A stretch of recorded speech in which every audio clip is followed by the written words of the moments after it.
You're listening to the voice of the Blue Eagle. You know what it is? Voice of the Blue Eagle. Radyo Katipunan, 87.9. Mamangha sa lalim at ganda ng ating kultura at diwang makabayan, sa mga salita at pahina. Sa tulong ng mga guro at manunulat ng panitikang Pilipino, halina tuklasin ang yaman ng ating panitikan, ang pamana ng ating lahi. Kasama ang kagawaran ng Filipino ng Pamantasang Ateneo de Manila. Ito ang Sari-Sari, ang pinakamagaling na palatuntunang pang-edukasyon sa 2022 Catholic Mass Media Awards sa bago nitong oras. Martes, ika-4 ng hapon, dito lang sa Radyo Katipunan 87.9 FM. The Jesuit Hour. Get to know the Jesuits. Discover their spirituality, their history, their ministries. The Jesuit Hour. Anything Jesuit, everything Jesuit. The Jesuit Hour.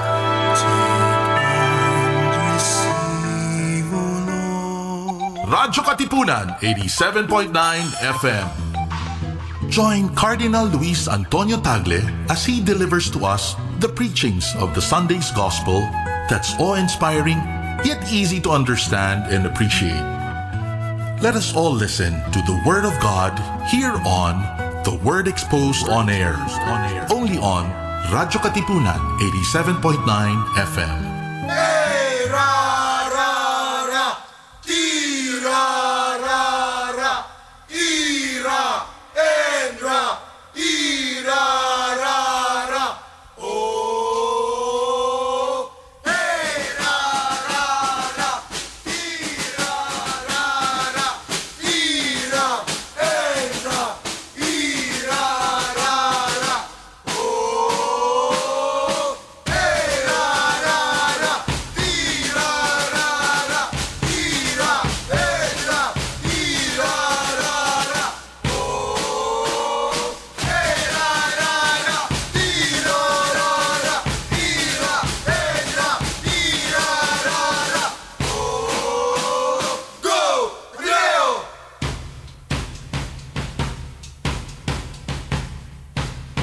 Go, Leo!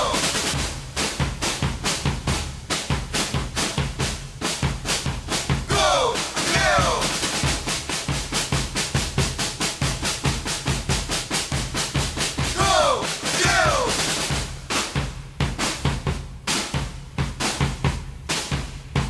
Go, Leo! Go, Leo!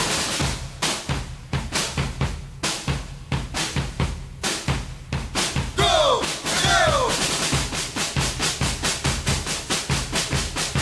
Leo! Go, Leo!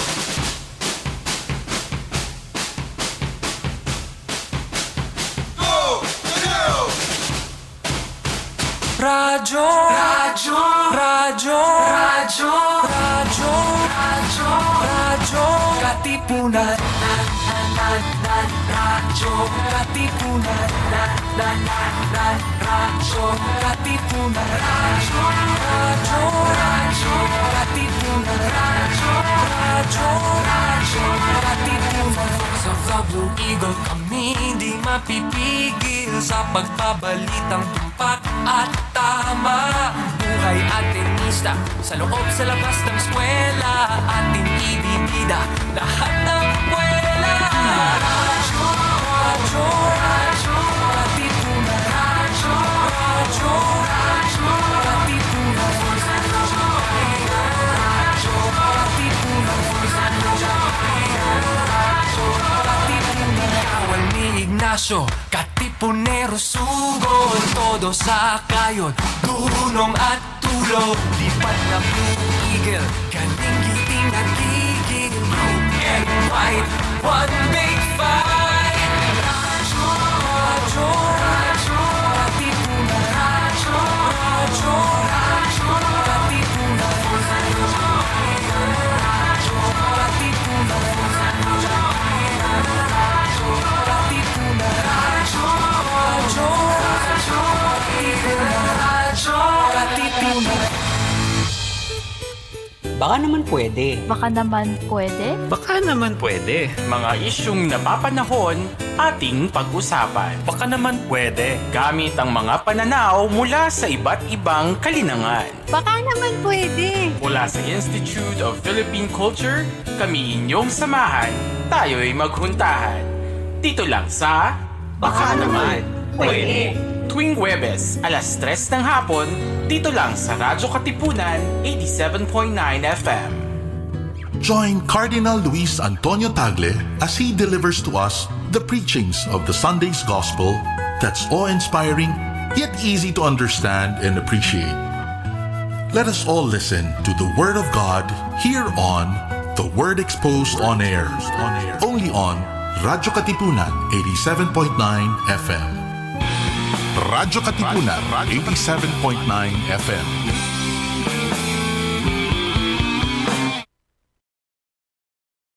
Radyo, radyo, radyo, radyo, radyo, radyo, radyo, Katipunan, radyo, Katipunan, radyo, Katipunan, radyo,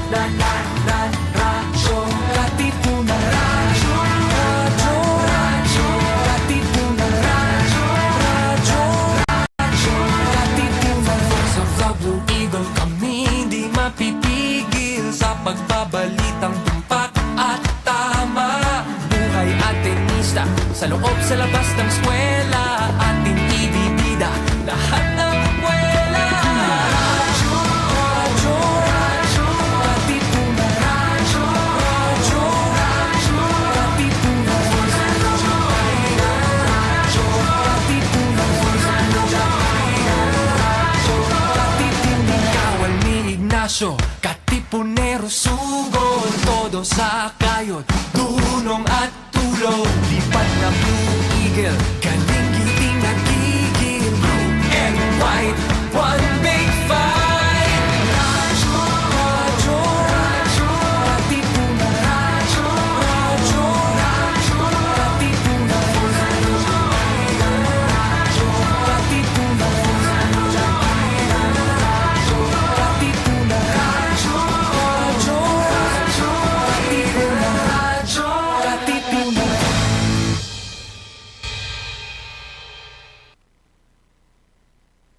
Voice of the Blue. Radyo Katipunan. Checking out the latest happenings in, around, and beyond Katipunan. This is the Katipunan Roundup. Radyo Katipunan 87.9 FM, the voice of the Blue Eagle. Yes, after 5 months of... Hindi, wala na akong sasabihin. After 5 months, we're back. Welcome to the Katipunan Roundup, your look at the ins, outs, and all abouts of the place we call home, Katipunan Avenue. I'm Ricaforte, your host, and it's nice to be back here.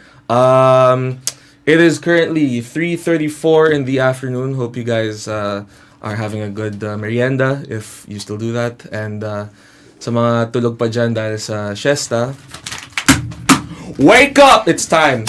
We're back. We're so back. We're so back after so long. And, you know, it's nice to be back here at the studio to do the Katipunan Roundup. So today is February 28, 2024. And tomorrow is Leap Day, February 29, 2024. Which is funny because tomorrow, it's also 300 days to Christmas. Yan. Naka-head start na po kami. And, yun nga, February is already almost over. Kung gaano kabilis yung January, ganun pala, kung gaano kabagal yung January, ganun kabilis yung Feb. So let's see how March fares. Some celebrity birthdays. Bernadette Peters of Broadway fame turns 76. Filipino actor Jaime Fabregas turns 74. Gilbert Gottfried, famous American comedian who sadly is no longer with us, would have loved today because he would have turned 69. Ainsley Harriott, British chef, turns 67. Basketball star Luka Doncic turns 25. And Ilona Garcia turns 2022. So to all of you, happy birthday. And if it's your birthday today, happy birthday to you. Ayan, so hello to all of our listeners at 87.9 FM within Ateneo, as well as those of you listening on Zeno.fm/RK879FM and on the Zeno radio app anywhere and everywhere. Those of you also watching us live on Facebook and YouTube, and to those of you following us on X and Instagram, hello. So joining us today on the Roundup will be the PUP Radio Conference 2024. They're going to talk about this year's RadioCon titled R-Bot Decoding. It's been 5 months. R-Bot Decoding Media's Fate in the Age of AI. But first, we just want to get a few things out of the way. First off, man, you know, I was really, when I heard about this, I was really excited that that it's finally happening. There's going to be a Gomburza screening and talkback tomorrow at 5 to 8:30 p.m. at the Hyundai Hall in Arete. Social naman, Jescom, Hyundai Hall, crazy. Yun, so currently the slots for students, as we have learned, are now closed. Pero bukas pa rin po yung mga slots for faculty and staff. So if you would like to sign up, you can go to tinyurl.com/gomburza-sign-up. Yun, that's tinyurl.com/gomburza-sign-up. This event brought to you by the Office of the Assistant Vice President for Ignatian Spirituality Formation and the Department of Fine Arts, in cooperation with the Office of the Dean of Social Sciences, Ateneo Martial Law Museum, and the Association of Communication Majors. Oh, my home org. Yan. And another thing, just a quick reminder for all of our students and alumni there, na ang ating mga OBF Gmail accounts, they will be suspended on April 1. And for non-active students, your accounts will be deleted on April 22. And for students, your accounts for obf.ateneo.edu will be deleted on July 1. Well, there goes my files. Anyway, so that's all the updates that we have. Ayan, so nakaka-excite yung Gomburza screening and talkback. I'll ask our guests later if they've seen Gomburza. And if they haven't, kung maaga matapos yung show natin, alam niyo kung bakit. Alright, so let's go meet our guests for today. Our guests for today are not new to the Radyo Katipunan airwaves, and now that it's Archon season, they're back here on the Roundup. They were here last year, now they're back. The DZMC Young Communicators Guild is here to talk about their upcoming radio conference titled R-Bot, Decoding Media's Fate in the Age of AI.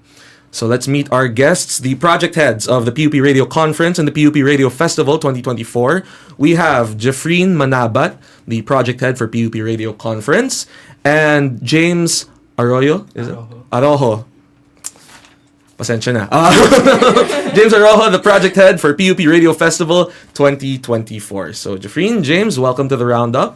Thank you. Hello to you, and good afternoon to everyone who's currently watching and listening to us right now. We're very happy to be here. Imagine, Teo, from Santa Mesa, we traveled all the way to Katipunan for the very first time just to be here because that's how excited we are to share conversation with you. So, yes, naman. Thank you so much for this opportunity. And just like what you have said, second time na ng PUP Radio Conference na ma-invite. So, thank you so much, Radio Katipunan. Ayun. So, we're really excited that you guys came back to the Roundup. And yun nga layong nilakbayan nyo from Santa Mesa all the way here. Yes. Pero line 2 lang naman, so okay na rin. Yeah. Well, actually, no. What I wanted to do pala before we start is and also we have some other guests then from DZMC. Yes. They're here with Jeffreen and James. What I want you guys to do is actually to introduce yourselves, name, year and course, and what's your position in DZMC. Pero ang gusto ko, gawin niyo sa broadcast voice niyo. Oh my gosh. Pakitang gilas na. Nandito na tayo eh. We're here on the airwaves. Mapahinga ang do your. Disclaimer, we don't represent DZMC. Yes! Mas maraming talented sa DZMC YC. Kinover yung nandito. Hindi pala kami Kahit mamaya na lang. Sige, okay. So first, I wanna ask you both muna. Kasi it's the 10th radio conference. So what I want to ask is, ano yung mas apparent, yung mas nararamdaman na feeling? The honor of heading the 10th RadioCon or yung pressure that comes with heading the 10th RadioCon? Actually, both. Heading the PUP Radio Conference 2024 for me is really both an honor, and of course there's a pressure because we're celebrating the 10th year anniversary of our event, and if we will gonna be looking back on the previous Arcons that we had, all of them, grabe kasi yung naging topic, grabe yung naging theme. Last year, you were able to interview our project head for PUP Radio Conference 2023, and that was a huge success then. So, ang hirap niyang sundan for us, and especially now that we're celebrating the decade of our event, nakaka-pressure siya on our end. But then at the very same time, we are happy because PUP Radio Conference is not just a celebration of the radio industry. For us, it is also a campaign. This is also our way to promote our advocacy. And of course, to open new room for new learnings and experiences to our participants. Yun. Because I was thinking din sort of like I assume na isa din yung sa mga thoughts, I guess, is yung kung dadalo yung mga alumni. Because I assume like what they're thinking right now is, oh my God, 10 years pala yung event na namin. So yan. Ikaw naman, James, like what are the feelings that are felt? Yung the thoughts in the head. Yun. For me, it's more of a pressure since it's the 10th year of PUP Radio Conference, and even before in high school, wala pa ako sa PUP. I'm actually attending PUP Radio Conference, so I know what it's like before. And for PUP Radio Festival, it's just his 4th year, but last year we had our, I think, 200 plus entries, so it's pressure to at least come close with the number of entries that we had last year. Mm-hmm. Okay, so ano ka pala? You've been aware of this ever since you before college. Okay. Kasi yung mga sinalihan ko sa sa Ateneo, college ko lang nalaman, so I guess it's a different feeling pag like sort of you used to attend it, like you look up to it, and then all of a sudden nandito ka na, and then the feeling's different. Ayun. Let's talk about yung preparation. Tell us about like what went into preparing for the event, and yun nga, like sort of, were there any like sort of, well, syempre, there were probably challenges, pero like what specifically, and how do you how did you deal with those ordeals? I'll go first. Yeah. I was given the opportunity to serve as the PUP Radio Conference 2023 Project Co-Head. So last year, I was able to become the Project Co-Head. So I was able to have a first-hand experience and learnings of how to lead an event as big as PUP Radio Conference 2023. And so when I accepted the role of being the project head for this year's Arcon, I thought na, I'm fully equipped na kasi co-head naman ako last year. Like all the learnings that I had last year, I'll be able to bring it as I spearhead the PUP Radio Conference 2024, but I was wrong. As in, I was so shocked kasi there are still so many uncertainties pala that go with preparing for a big event as PUP Arcon. So, medyo mahirap siya, challenging siya.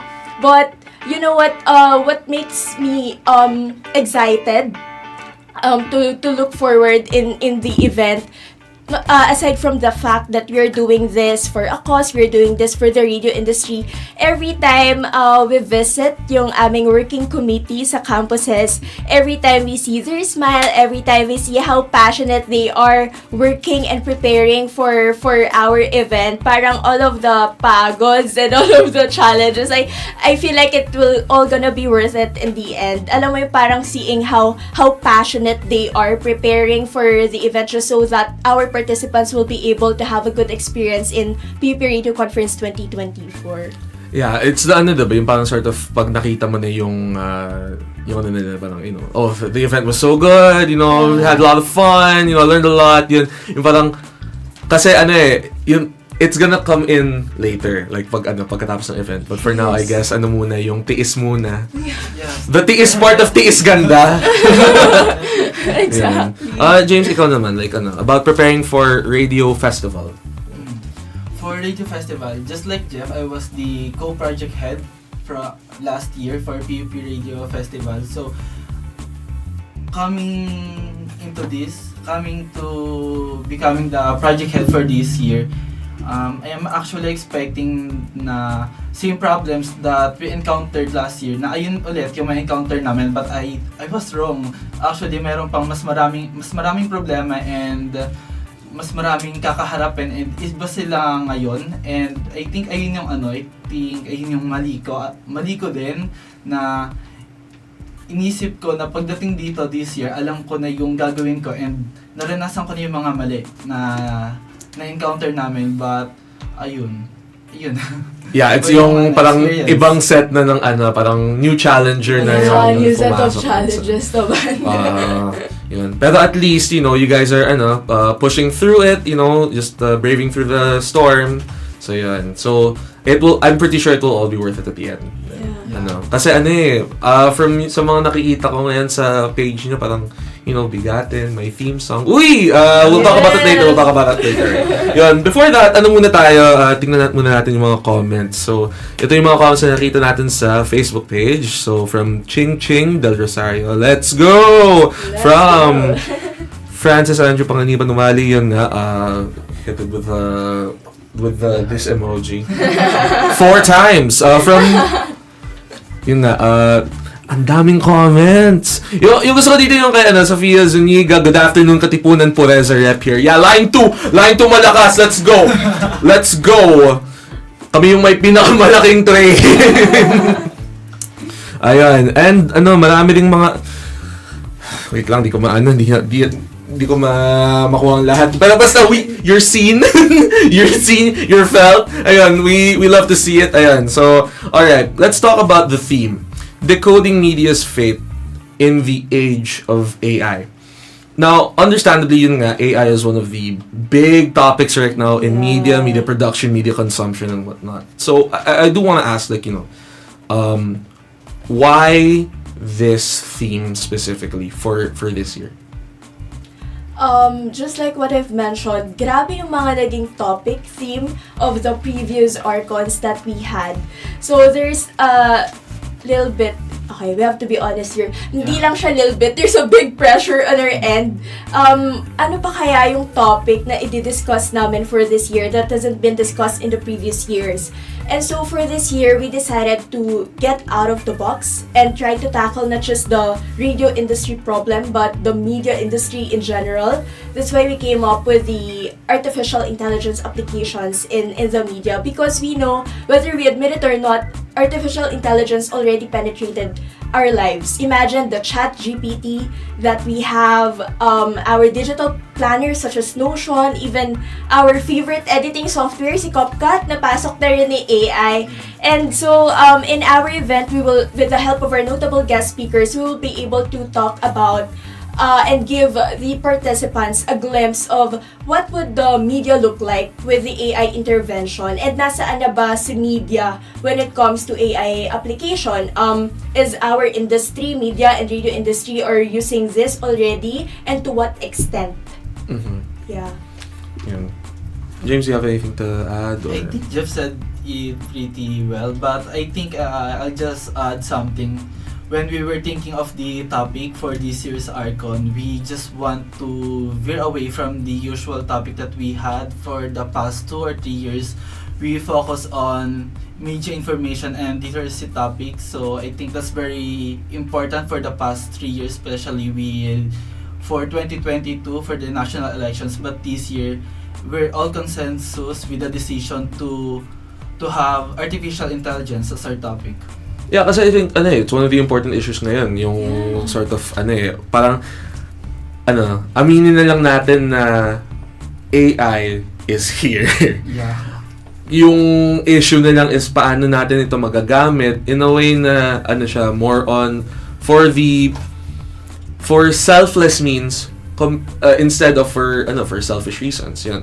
So, I think it's very commendable na like yun understandable din kasi 10th year, so syempre go big or go home, so understandable din na you want to tackle this big time issue. So yun, I think din it's very important that we discuss din kasi AI damay yung media, and of course pag damay yung media damay din yung radyo. So yun, important din yun, lalo na yung mga yung nakikita natin mga sort of voice generators ng AI which is getting better at a very fast pace. Parang masyadong gumagaling ng mabilis na hard to keep up. Pero yun nga, as long as we use it for good, I think pero yun nga, alam naman natin na it's complicated yung issue ng AI. So buti na lang itong radio conference ito will help sort of yung tackling that issue head on.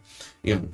So ito, okay. I do wanna ask about kasi maraming mga firsts for this year, yung discussion of AI, like in the sort of going big theme ng radio conference this year. Yung theme song nyo. And this is the first time na may theme song. So, paano nyo naisip na dapat may theme song tayo? And yun. So, what came to the decision na mag-theme song tayo sa for Actually, all credits I will go to the promotions committee of the event kasi they were the one who proposed the idea to us sa aming heads. Just approved it. Yeah, yung sinabi ko lang sa kanila, bilin ko lang sa kanila, please create a content na parang siyang memory lane of all the previous artworks that we had. And then all of a sudden, they proposed the OST daw. Sabi ko, wow, that was such a good idea. And so we immediately approved it. And then aside from the theme song, we also have Dance Craze na. So, nakita ko yan. After this, Wow. Okay, that's about does it. Thank you guys so much again for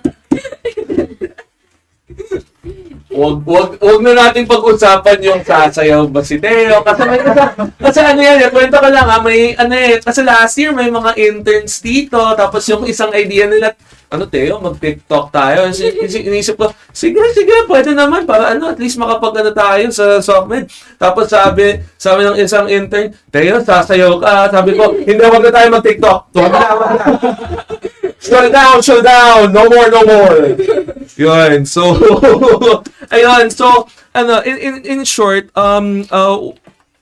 no, yun, joke lang, hindi.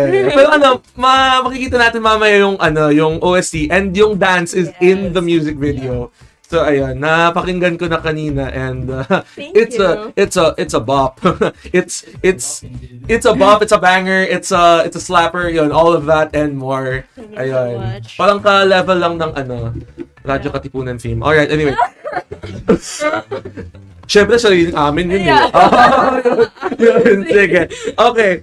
So okay, I wanted to ask this kasi yun nga so, Jeff, ikaw yung head ng radio conference. And then, James, ikaw naman yung sa radio festival. Ano yung pagkakaiba ng radio conference at radio festival? Good question. Actually, ang dami ring nalilito when it comes to the difference between the radio conference. Thank you for asking. So, to put it simply, radio conference is symposium, while PUP Radio Festival is a competition. It's a nationwide competition held online. Yeah, I think that's pretty much the difference. Yeah. So conference for the learning, tapos yung festival naman for the competition. Okay. So ano yung mga competitions ngayon for radio festival? For PUP Radio Festival, we have 3 categories. We have radio jingle making, then podcasting, and then we have the 5-minute radio news production, which is known as radio broadcasting in high school, and is actually divided into 2 divisions, the high school division and the college division. Okay. So yun yung mga 3 contests: jingles, podcasting, and news production. And then sa sa radio conference, what can people expect dun sa radio conference? In the radio conference, this is an annual symposium kasi. So every year we invite guest speakers, they're media, radio personalities. Every year we invite participants as well. So aside from the participants that we have inside our campus, we also welcome high school to college students across the metro to be part of our event and be our participants. And for this year, our participants can expect so much more. Lahat ng mga never before seen in the previous Arcos, makikita nila. Patikim pa lang yung OST. When it comes to our mismong D-Day, marami pa silang makikita na mga bagong bagay. Okay, so, okay, so mga surprises ba yun? Yes. Or, so di naman malalaman, o ba't pa tayo nandito? Sister nga. Yun pala yun. Yan yung lay up and then into the 3-point. Lay up and into 3-point. Kaya po hindi po ako yung host ng RK Sports. Kasi mo ako. Wala po akong alam sa So, yan. So, yung mga reference ko medyo pangit. Alright, anyway. Ayun, sige. Let's take a short break muna. Later we'll talk about radio in particular, and I want to talk to you guys about sort of yung yung sort of like why you guys enter radio and whatnot. So we'll get into that. In the meantime, muna tayo? Mag-break muna tayo. We'll play for you the theme song ng PUP Radio Conference 2024 titled On Air. Keep it here on the Roundup. We'll be right back after this.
Uy, may something Ha? May something? It's that time of the year again. Are you ready? Cause it's our season again. Oh, ikaw na lang hinihintay. Let's go!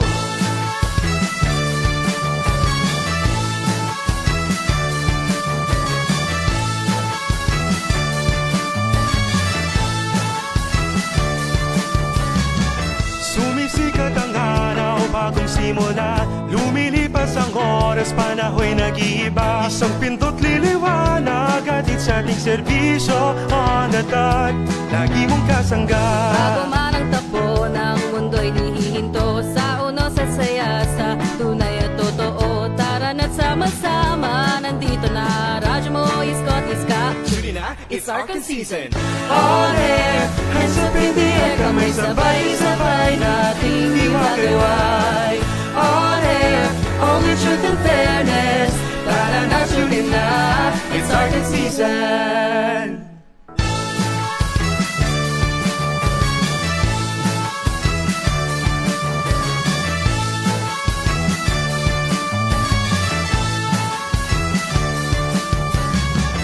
Sa panradyong balita, fact check is the key.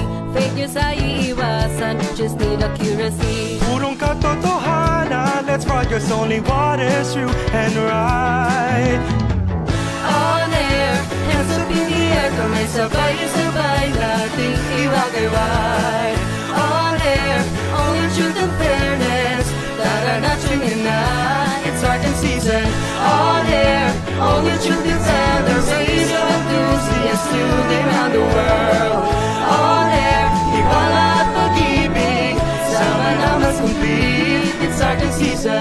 On air, It's Arcan season. it's Arcan season.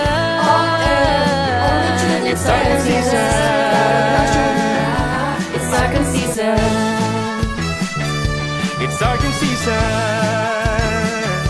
It's sarcasm season. It's sarcasm season. It's sarcasm season. On air, only truth and fairness. Para not shooting na. It's sarcasm season. Checking out the latest happenings in, around, and beyond Katipunan. This is the Katipunan Roundup. It's second season. All right, welcome back to the Roundup here on Radyo Katipunan 87.9 FM, the voice of the Blue Eagle. I'm Ricaforte, and with us once again is the PUP Radio Conference 2024, the DZMC Young Communicators Guild. So ano muna tayo? I wanted to ask, let's veer away muna from the radio conference and radio festival. I just wanted to ask you guys sort of, and this goes for everyone. Kasi for those of you tuning in right now on Facebook and YouTube, you'll see na hindi lang po dalawa yung kasama ko ngayon sa studio. Di ko po akalain would ever have a studio audience na live. Yan. Yan. So, sulitin ko na, applause nga dyan. Tapos with cheers, go. Okay, tapos yung deserve ko naman, booze, go. Gawin nyo naman! Joke lang. Joke lang. At least naman sila, positive naman, diba? Okay.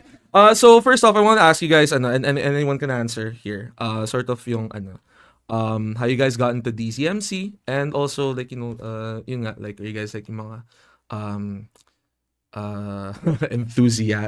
enthusiastic, more of parang you're interested in radio, yun. So paano kayo nakapasok sa DCMC? Yun. Maybe we will let our co-heads siguro answer. Hello po, I'm Denise for the Pwede nyo namang, sorry. You can remove the mic muna from the mic stand, tapos pasa-pasa na lang muna tayo. Yan. Okay. Alright, so anyways, yes, go ahead. Hello po, I am Denise po, second year broadcasting student. And way back elementary, nagbo-broadcasting na po talaga ako. Lumalaban na po kami sa school. So really from then, naging radio enthusiast na rin po talaga ako. So dream ko po talaga yung broadcasting na course. And nung orientation po namin sa PUP, nalaman ko po yung about sa DCMC YCG.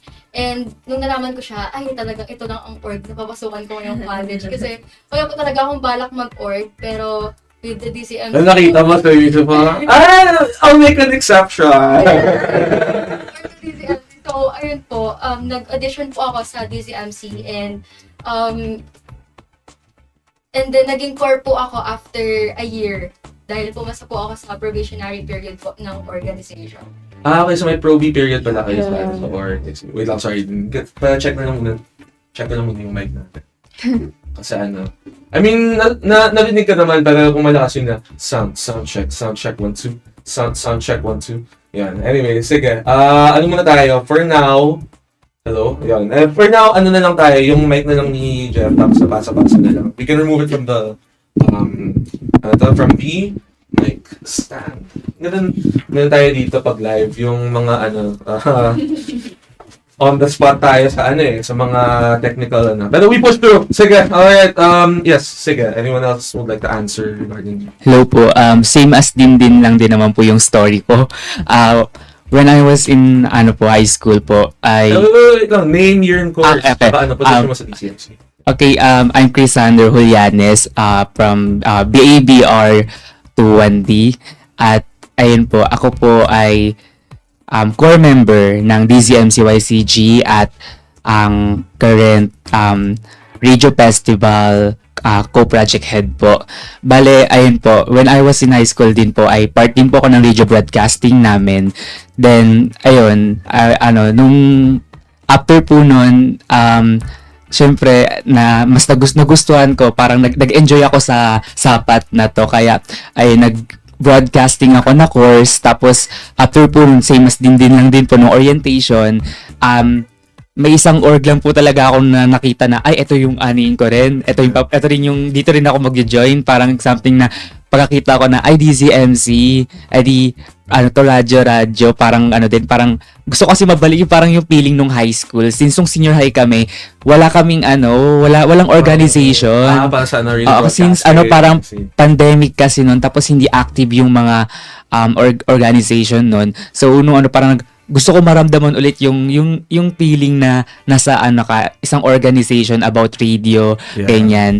Tapos ayun, nakapasa rin po ako as core member, and ayun po now you're here. Yes, grabe po yung experience, sobrang nakakatuwa po. Okay, so nakausap pala natin yung mga co-project heads. So kumusta naman sina Jeff and James as your And you can be sige, alis mo na kayo sa studio. Kayo na yung sumagot. Charot lang. Pero I'll assume na for everyone, it's the sort of yung wait, lahat ba kayo radio broadcasting nung high school or Siya po. Hi, I am Hannah Grace Amayo, and I'm also the co-project head for Radio Conference. And actually, wala akong background kahit nakatulad nila. And the reason why I entered broadcasting is that gusto siya ng lola ko na nakikita niya. And I'm so fascinated with documentaries, and with that. Friend ko kasi, best friend ko, si eto yung RFS co-project head, and parang napilit niya ako, and sabi ko, sige nga, try ko nga. And after doon, grabe, it's so very wonderful experience to be part of DZMC YCJ, and working with them, production and such, that sobra siyang nakaka-help for myself and for my growth po. And that's why I accepted the task as the co-project head. And yeah, tiwala at pag-ibig. I love you. Tiwala at pag-ibig. Napasok yung tagline. Yan yung tagline niya, tiwala at? My God! Akala ko programa sa sa primetime bida. Alright, anyway. Hindi, pero sige. Yun, so, interesting lang kasi kasi si Chris, target acquired DCMC, tapos dinamay mo pa si sasama ka dito, sa gusto mo hindi. Yan. Wait, I wanna ask you guys then, sino yung mga idol nyo sa in the field of radio? May mga ba kayo? May mga sort of people you look up to sa field, mga reporter, mga broadcaster, mga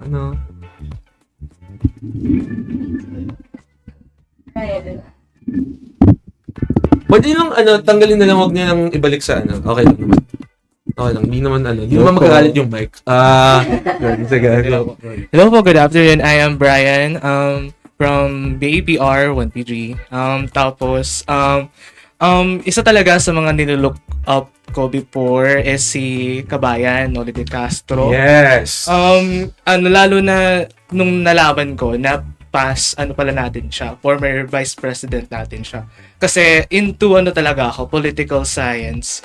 And when looking to the roster of mga broadcasters natin, marami yung parang nag-shift to politics, tapos nag-shift din sila through broadcasting, journalism. So, parang yung passion ko din towards political science and yung broadcasting, parang nagbe-merge siya. Although yung course ko ngayon, which is advertising, medyo malayo, ayun, na-enjoy ko siya pag nakakita ko yung mga journalists with this ate, kuya, and mga kasama ko dito sa org, ayan, yung passion is lumalabas pa rin talaga. Ayun po.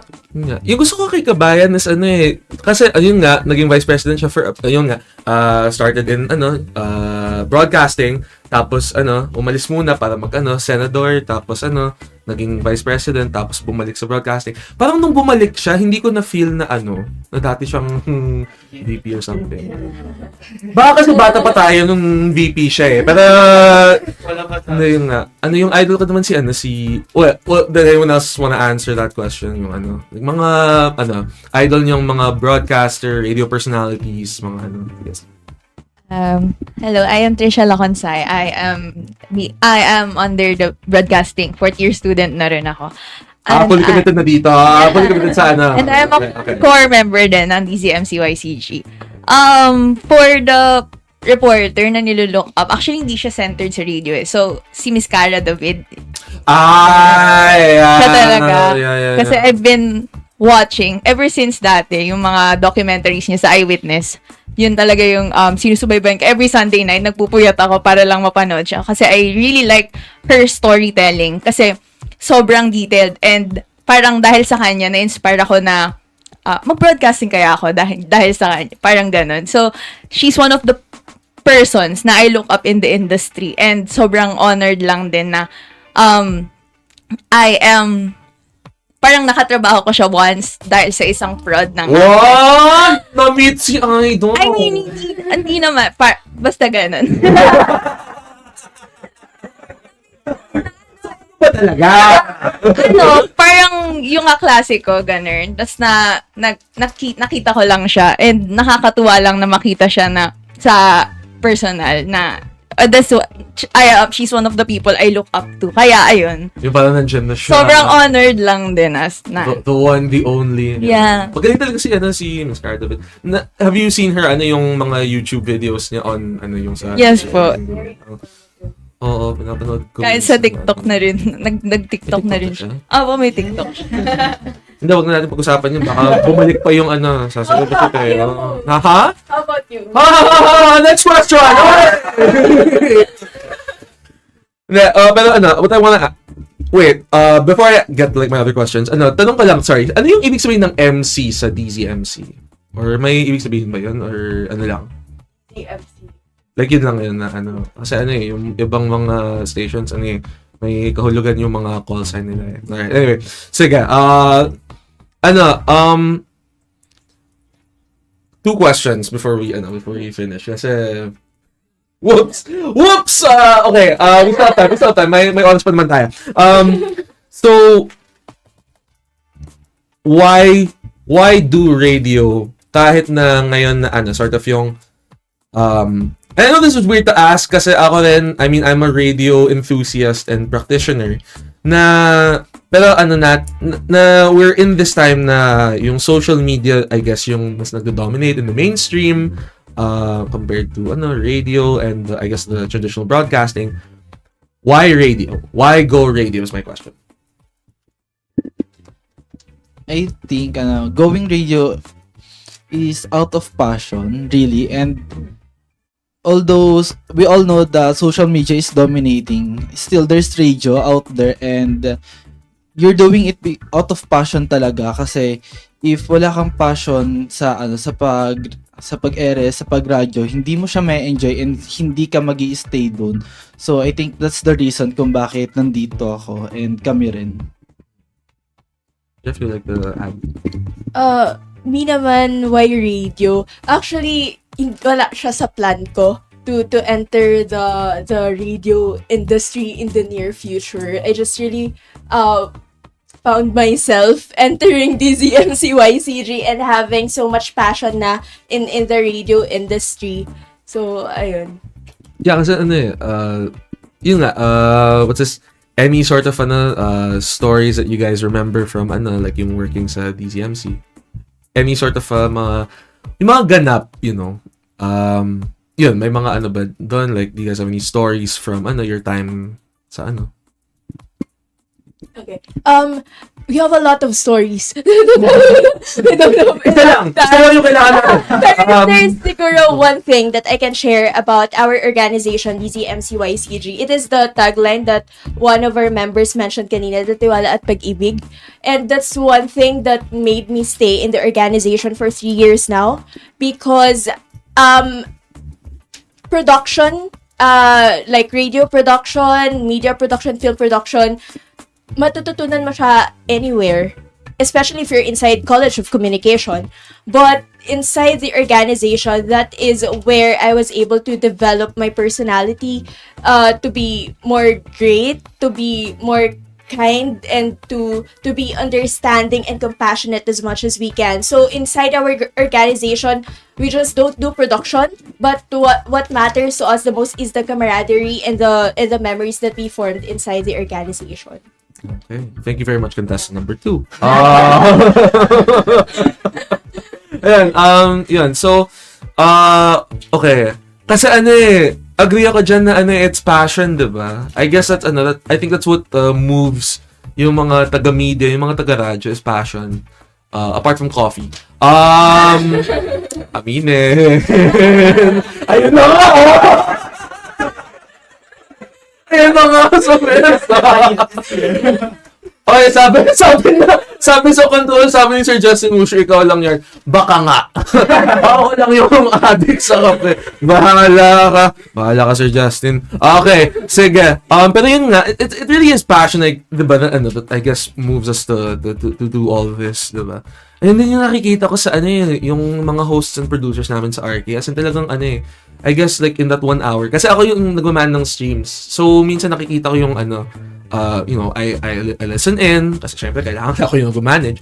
I listen in. Tapos yung sort of yung pag nag-on the air na sila, talagang ramdam mo yung parang, oh, they're really invested in the conversation. They're really invested in production and whatnot. So, yun, I think it's nice na yung mga yun yung nakikita ko sa mga radio practitioners like in this day and age, just sort of yung talagang parang they love the work, they love what they do. Yun. Okay, last question. Hindi, bahala. Hindi ko na sasabihin kung anong nakasulat sa control, basta sige, final question muna tayo before we end. Kasi yun nga, as I mentioned, nandito rin yung DZMC last year. And yung, if I remember correctly, yung isa sa mga tanong ko sa dati yung project head, si Edward, was, I'm gonna ask it to you guys now. Which is, ano yung sagot sa mga nagsasabing patay na ang radyo? What is the response to people saying na, oh, radio is dead?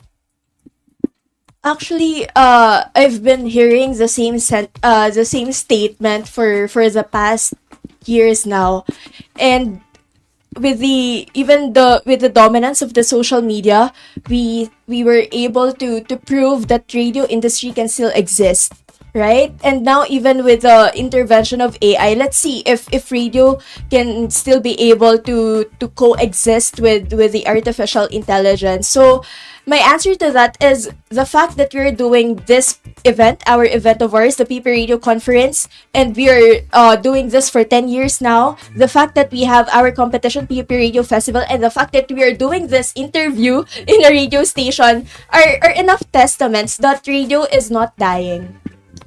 Yeah, and James.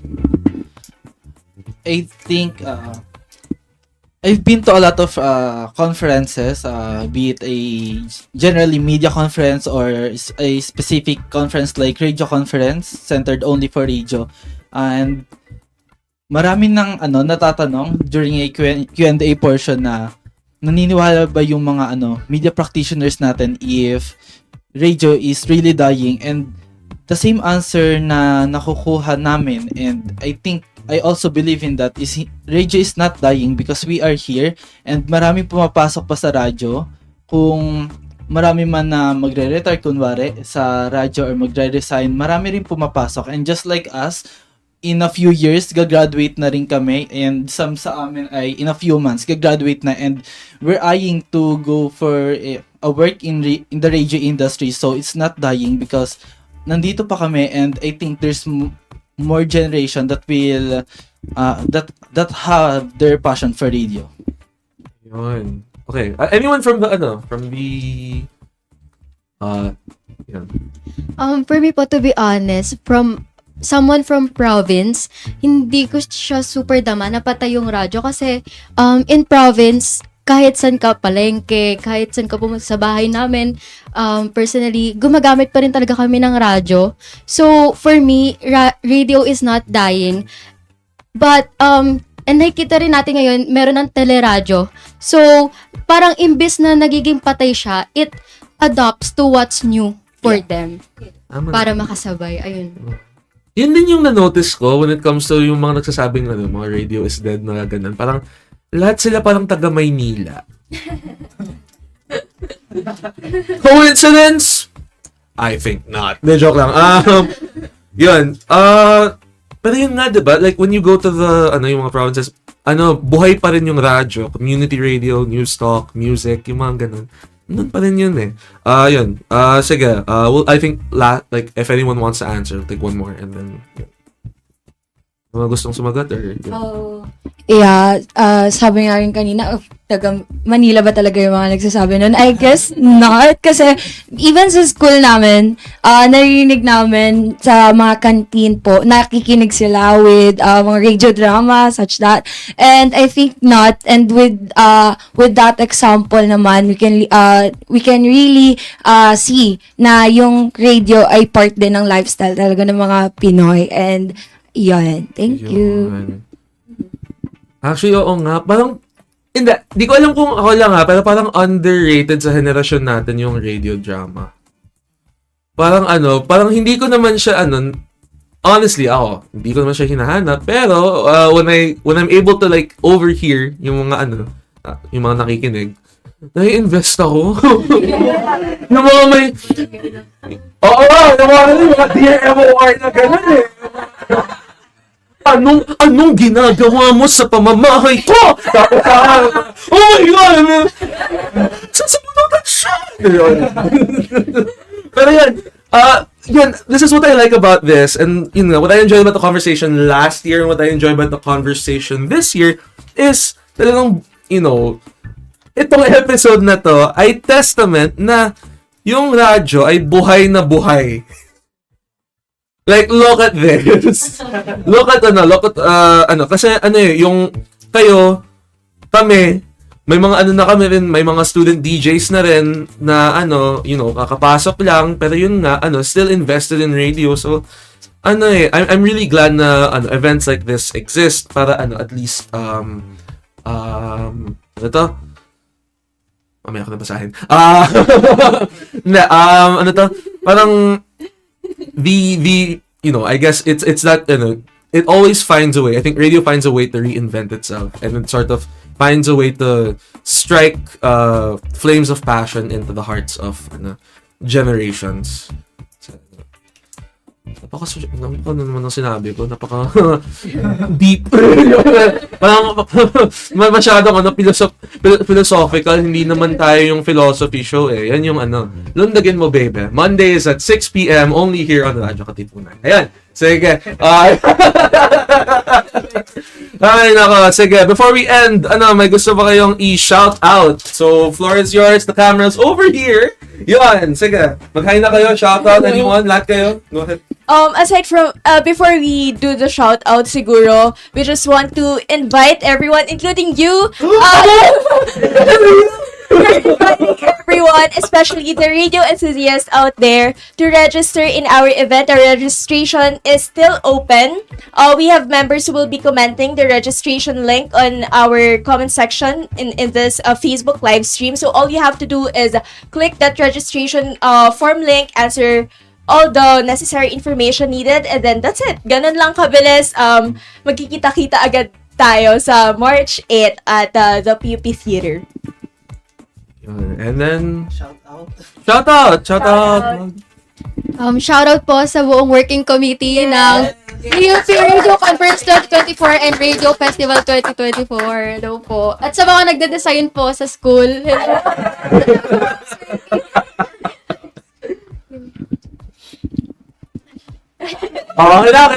Sige, last call. Ano mga shoutout? Mga babatiin? Sige, ako naman. Alright, sige. Just wanna give a quick shoutout to Tita Hannah Gonzalez who's watching right now. Hello, Tita. And then kay Ate Roma Escaner ng Jescom Online Shop Live. Napa-react sa ano ko sa audition ko ng pagiging drama actor sa radio drama. So, ayun, GMA, baka naman, joke lang, charot. Yun, so, I want to thank you guys so much for coming over to the Roundup. Thank you guys for visiting us. So, yun. So, March 8, Friday at the Tanghalang PUP in the PUP College of Communication in Santa Mesa, Manila. Madali lang pumunta dyan. Katipunan to Pureza. Yes. LRT lang. Isang LRT lang ako dapat yan. Isang LRT lang yan. Wala na pa transfer. Yun. Open house is at 11 a.m. So yun, if you're able to go, Katipuneros, please do. Alright, a few things before we end. Nasaan na yan? Yon, okay. So, some final reminders. Do catch JMM Radio later at 7 p.m. brought to you by the Jesuit Music Ministry. They'll be talking with the composers and arrangers from the Bukas Palad Music Ministry. So, do check that out later. Ayan, so...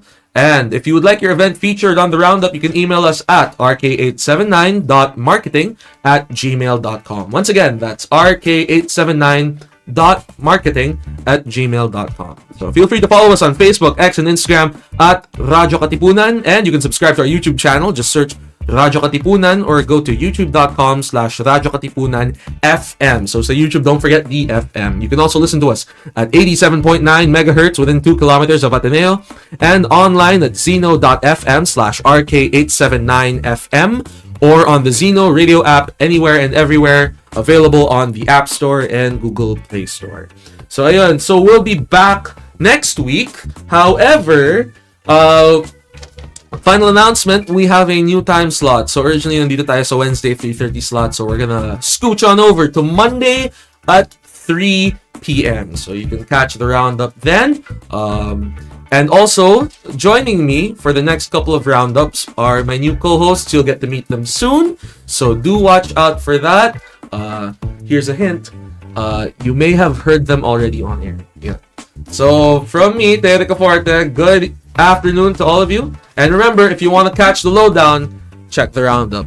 Good evening. Good afternoon. Evening. Good afternoon.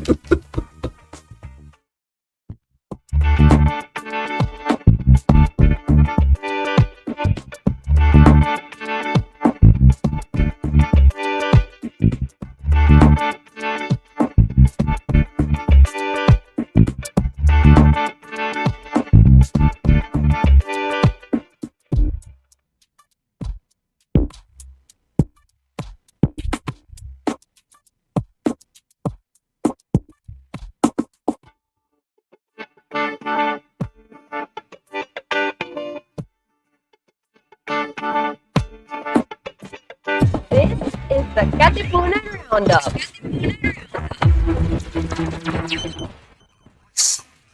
The voice of the Radyo Katipunan, 87.9.